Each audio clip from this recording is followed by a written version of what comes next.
Amigas y amigos, nos volvemos a juntar un domingo más para este curso de Teología Fundamental, en cortos teológicos, ¿no? Estamos desde hace 2 semanas viendo de dialogar con los maestros de la sospecha. Partimos con el psicoanálisis freudiano, ¿ya? Y el concepto de neurosis religiosa, como él lo plantea, y el domingo pasado con el tema de Marx, el opio del pueblo, la religión como opio del pueblo. Nos queda un tercer maestro de la sospecha que ha marcado mucho la cultura actual llamada postmoderna, que es Nietzsche, con su tema conocido como el de la muerte de Dios, el Dios que ha muerto, ¿ya? Vamos a ver eso. En primer lugar, querría leer un fragmento de esa obra de Nietzsche, escrita el año 1882, ¿no? En La Gaia Ciencia, su obra La Gaia Ciencia. Dice el texto: ¿dónde se ha ido Dios? Voy a decírselo. Nosotros lo hemos matado, somos sus asesinos. Pero ¿cómo hemos podido hacerlo? ¿Cómo pudimos vaciar el mar? ¿Quién nos dio la esponja capaz de borrar de todo el horizonte? ¿Qué hicimos al desatar la tierra de su sol? ¿Hacia dónde va ahora? ¿A dónde vamos alejándonos de todos los soles? ¿No estamos cayendo continuamente hacia atrás, hacia adelante, hacia todos los lados? ¿O es que existe todavía un arriba y un abajo? ¿No estamos vagando a través de una nada infinita? ¿No cae constantemente la noche y cada vez más noche? ¿Y no es preciso encender lámparas en pleno día? ¿No oímos aún nada del ruido de los sepultureros que entierran a Dios? ¿No percibimos todavía la podredumbre divina? Porque los dioses también se pudren. Dios ha muerto, Dios sigue muerto, y nosotros lo hemos matado. Este tema lo pone en boca de un loco, Nietzsche, un loco que va con una lámpara en una plaza buscando a Dios, y todos se le ríen porque saben que Dios ha muerto y este busca a Dios. Y él entonces saca las consecuencias, ¿sí? Dios ha muerto, pero ahora estamos dando vueltas en una especie de nihilismo. No hay un punto de referencia absoluto para nada. Es el planteamiento de Nietzsche. Este planteamiento tiene un antecedente, incluso histórico, que es Dostoyevsky, un ruso que 2 años antes, el año 1880, escribió su obra principal, que es Los hermanos Karamazov. Y ahí, en una escena enorme en que el ateo inteligente Iván se desdobla en forma satánica él mismo, ahí en ese diálogo con Satanás, en esa escena, le dice Satanás, o sea, él mismo, en su perspectiva: a mi juicio, lo único que hay que destruir es la idea de Dios en la mente del hombre.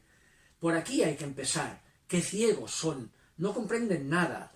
Cuando la humanidad entera prefiera el ateísmo, desaparecerá la antigua concepción del mundo y sobre todo la antigua moral. El espíritu humano se elevará hasta alcanzar un orgullo titánico. Será como una humanidad divinizada. El triunfo continuo y grandioso de la naturaleza mediante la ciencia y la energía constituirá para el hombre una alegría tan incesante e intensa que sustituirá sobradamente en él las alegrías del cielo. Admitido esto, habrá que admitir también que ese hombre tiene derecho a todo. Es más, incluso aunque esta época no haya de llegar nunca, el hombre nuevo, sabiendo que Dios y la inmortalidad no existen, puede convertirse él en un hombre Dios. Ese hombre podría ser caso omiso, sin la menor preocupación de las reglas tradicionales de la moral, esas reglas a las que el ser humano está sujeto como un esclavo. Y ahí, en esa escena, es cuando Iván de repente se da cuenta de ese personaje y le tiró una taza de té que él le parecía que tenía, se la tiró contra Satán y ahí desaparece. Dice, Iván cogió de pronto un vaso que había sobre la mesa y se lo arrojó a ese Satán que le aparecía. Y ahí alude a algo que le había pasado siglos atrás a Lutero, cuando tenía también unas visiones medio paranoicas de presentación de Satanás, ¿no?, que lo tentaba, y él le tiró un tintero contra Satanás, como ahora le tiró Iván le tiró a su Satanás ese vaso lleno de té, ¿no? Aquí está el tema en que Dostoyevsky lo plantea, Y todo el tema de los hermanos Karamazov es que hay un loco aquí, como el loco de Nietzsche, que desarrollará ese discurso, ¿no? Hay un loco que también aquí, que es Smerdyakov, de la novela, un hermano bastardo de Iván, que es él quien asesinó al padre. Todo el tema es un parricidio. Él lo asesinó. Y entonces están buscando quién es el asesino. E Iván se da cuenta de que él, Iván, ha sido el responsable del asesinato, cuando Smerdyakov le dice a Iván: como usted decía, todo está autorizado. Usted me enseñó a pensar así. Si Dios no existe, tampoco existe la virtud, o por lo menos no sirve para nada. He aquí el razonamiento que yo me había hecho. Y por eso mató al padre, que molestaba. Y dice, ¿por qué no? Y ahí está el planteamiento del nihilismo. Dios, como fundamento de un sistema valórico judeocristiano, ha muerto. Y por tanto no hay fundamento. Es falso que somos iguales, ¿ya? ¿Qué queda como fundamento de la ética? Que es lo que vale la pena decidir. Volver a la naturaleza, dice Nietzsche. La naturaleza funciona por selección natural, por voluntad de poder. El criterio, por tanto, si Dios no es la voluntad de poder. Y siempre está por verse quién tendrá la última palabra en esa competencia de voluntades de poder que luchan para imponerse, todas, ¿no? La diferencia entre Nietzsche y Dostoyevsky es que Nietzsche asume eso con gozo, proclama con eso el superhombre. Dios no existe. Ahora, la voluntad de poder en función de la propia raza más que otras es el criterio de lo que es bueno o malo, ¿ya? Y por tanto eliminar los valores judeocristianos para imponer la voluntad de poder de la raza aria. Más tarde tomará eso Hitler y aplicará eso en función de la raza aria, y en función de eso matará a 6 millones de judíos, ¿ya? Y como los leones se comen 6 millones de corderos, o los tiburones 6 millones de sardinas. Es cuestión de voluntad de poder, y mala suerte ser sardina o ser cordero, ¿ya? Aunque Nietzsche dirá los corderos que traten de tener poder juntándose, ¿ya? Juntándose pueden hacer la metamorfosis del cordero en león y tener poder. Lo que vale es el poder. En cambio, Dostoyevsky ve eso como un peligro. Al derrumbarse quedará el criterio de la voluntad de poder, y por tanto el nihilismo, el relativismo de toda la voluntad de poder de cada uno, y entonces él ve que se derrumba el sentido de la existencia, lo ve como algo que es un tremendo peligro, un mal para la humanidad, en el mundo ruso en el cual se ubica, ¿no? Y de hecho él sufrió también la persecución, el mismo Dostoyevsky, vendrá en Rusia Stalin y aplicará el mismo criterio que Hitler en la línea de la voluntad de poder, ¿no? Ese es el enfrentamiento en que estamos metidos.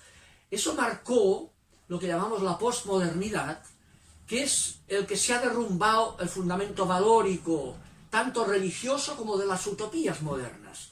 Y estamos en que ahora vale lo que cada grupo pueda lograr según sus propias posibilidades en ese mundo de la competencia. En la competencia, el que gana la competencia se impone y vale por el hecho de que se impuso. Y siempre está por verse quién se impondrá, en definitiva. Es en esa línea que, por ejemplo, Fernando Savater, un profesor de ética actual, escribirá aquel libro, La ética como amor propio. Dice, no es el amor al otro, lo que tenemos por naturaleza es el narcisismo, el buscar ser yo a costa de quien sea, como amor propio. Aunque él, en su obra final de la ética como amor propio, con el derrumbe del criterio que podía fundar la alteridad, la misericordia, aunque instintivamente funcionamos por poder, él reconoce al final de la ética como amor propio lo siguiente que leo: el problema para hoy y para mañana de la ética, una vez abandonado su refugio en la trascendencia, una vez Dios ha muerto, ¿no?, es cómo evitar caer en la intrascendencia, esto es, en la banalidad. Y cita Hannah Arendt. Hannah Arendt habló en relación con los horrores nazis, una judía que estuvo en Dachau, en Auschwitz, habló de la banalidad del mal, y aún podríamos referirnos a la banalidad como mal, a fin de cuentas, a que el mal es la forma enfática de la banalidad, es decir, la resaca destructiva del abandono de la trascendencia. es la resaca destructiva del abandono de la trascendencia. Dios ha muerto, no hay fundamento valórico así, y ahora pagamos las consecuencias también de ese abandono y quedamos a merced de la voluntad de poder.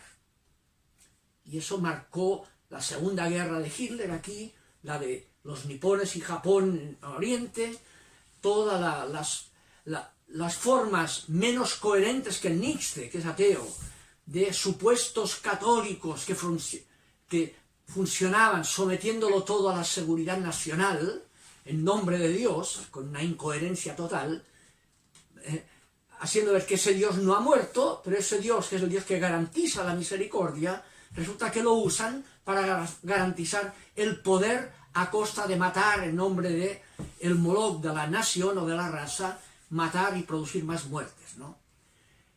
Yo creo que es importante ver cómo el diálogo con la posmodernidad y su fundamento que está en Nietzsche o en lo que plantea Dostoyevski en los hermanos Karamazov, cómo podemos ver en qué sentido la conciencia se abre a redescubrir la realidad auténtica de lo que es el fundamento valórico de la tradición judeocristiana, que es el Dios revelado en Jesús de Nazaret para el cristianismo, y por tanto un Dios que no es poder, sino que es misericordia, que no es en función de intereses de poder, eso es usar el nombre de Dios por vanidad, sino que es un Dios que es el llamado a tomar distancia del criterio del poder, que animaliza, que entonces funciona de acuerdo a la selección natural, en que el más fuerte se impone a costa del más débil, corrige eso, descubre que vale la pena decidir en la línea de la alteridad, o sea, de la misericordia, y no de la voluntad de poder. Y ese es el ámbito de la opción creyente y su racionalidad, redescubrir el verdadero Dios que ha muerto, pero cómo de ese Dios muerto, el crucificado, resucita el verdadero Dios, el Dios de la misericordia. Ojalá nos sirva. El próximo día entraremos ya en el concepto de revelación natural, cómo se ubica después de haber dialogado con estas perspectivas propias de los maestros de la sospecha. Nos veremos. Que descanse. Buen domingo.